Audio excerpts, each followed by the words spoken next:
Hi hello ನಮಸ್ತೆ. ಇವತ್ತು ನಾನು ಶರಣಬಸವೇಶ್ವರ ಜಾತ್ರೆಗೂ ಕೂಡ ಹೊರಟಿದ್ದೀನಿ.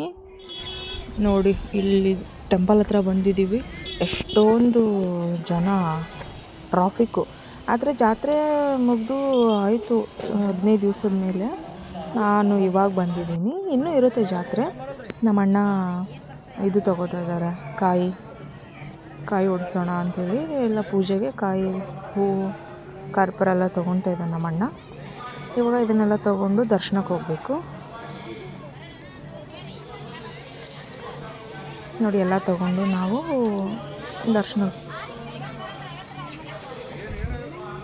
ಇವಾಗೆಲ್ಲ ತೊಗೊಂಡು ನಾವು ದರ್ಶನ ಕಡೆ ಹೊರಟಿವಿ ಫ್ರೆಂಡ್ಸ್. ಇವಾಗ ಶ್ರೀ ಶರಣಬಸವೇಶ್ವರ ದರ್ಶನ ನೋಡಿ, ದರ್ಶನ ಮಾಡೋಕ್ಕೆ ಎಷ್ಟು ಜನ ಕ್ಯೂ ಅಲ್ಲಿ ನಿಂತಿದ್ದಾರೆ. ನಾವು ಕ್ಯೂ ಅಲ್ಲಿ ನಿಂತ್ಕೊಳ್ಳೋಣ ಅಂತ ಮುಂದೆ ಹೋಗ್ತಾ ಇದ್ದೀವಿ. ಆದರೆ ನಾವು ಕ್ಯೂ ಅಲ್ಲಿ ನಿಂತ್ಕೊಂಡಾಗ ವಿಡಿಯೋ ಮಾಡೋಕ್ಕಾಗಲಿಲ್ಲ ಫ್ರೆಂಡ್ಸ್. ಹಾಗಾಗಿ ಒಳಗಡೆ ಫೋನ್ ಅಲೌಡ್ ಇರಲಿಲ್ಲ. ಸೊ ಹಂಗಾಗಿ ದರ್ಶನ ಮಾಡ್ಕೊಂಡು ಬಂದಮೇಲೆ ಅಣ್ಣ ಕಾಯಿನ ಓಡಿಸ್ತಾ ಇದ್ದಾರೆ ಇಲ್ಲಿ ಹೊರಗಡೆ. ಇಲ್ಲಿ ಕಾಯಿ ಓಡಿಸ್ಕೊಂಡು ಮತ್ತು ನಾವು ಜಾತ್ರೆಯಲ್ಲಿ ಹೋಗೋಣ ಅಂಥೇಳಿ ನೋಡಿ ಹೊಡ್ಕೊಂಡು ಬಂದರು. ನನಗೂ ತೀರ್ಥ ಕೊಡ್ತಾಯಿದ್ದಾರೆ. ತೀರ್ಥನ ತಗೊಂಡು ನಾವು ಇಲ್ಲಿ ಬಸವಣ್ಣನ ಹತ್ರ ಹೋಗಿ ಅಲ್ಲಿ ನಮಸ್ಕಾರ ಮಾಡಿ, ಹರಕೆ ಇರೋರು ಹರಕೆ ಕಟ್ತಾರೆ ಇಲ್ಲಿ. ಅಲ್ಲೂ ಎಲ್ಲ ನಮಸ್ಕಾರ ಮಾಡಿಕೊಂಡು ನಾವು ಹೊರಟ್ವಿ ಜಾತ್ರೆ ಕಡೆಗೆ. ನೋಡಿ ಅಪ್ಪ ಅವರು ಮೂರ್ತಿ ಪ್ರತಿಷ್ಠಾಪನೆ ಮಾಡಿದ್ದಾರೆ ಇಲ್ಲಿ.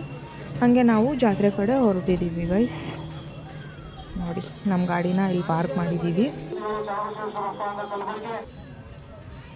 ಜಾತ್ರೆ ನೋಡೋಕ್ಕೆ ಎಷ್ಟು ಚೆನ್ನಾಗಿರುತ್ತೆ ನೋಡಿ ಗೈಸ್. ಮತ್ತು ಇಲ್ಲಿ ಜಾತ್ರೆಯಲ್ಲಿ ಬಂದ್ವಿ. ಇನ್ನು ನಾವು ತೊಗೊಳ್ಳೋಣ ಅಂಥೇಳಿ ಸುಮ್ಮನೆ ಹಂಗೆ ಓಡಾಡ್ತಾ ಇದ್ವಿ ಫ್ರೆಂಡ್ಸ್.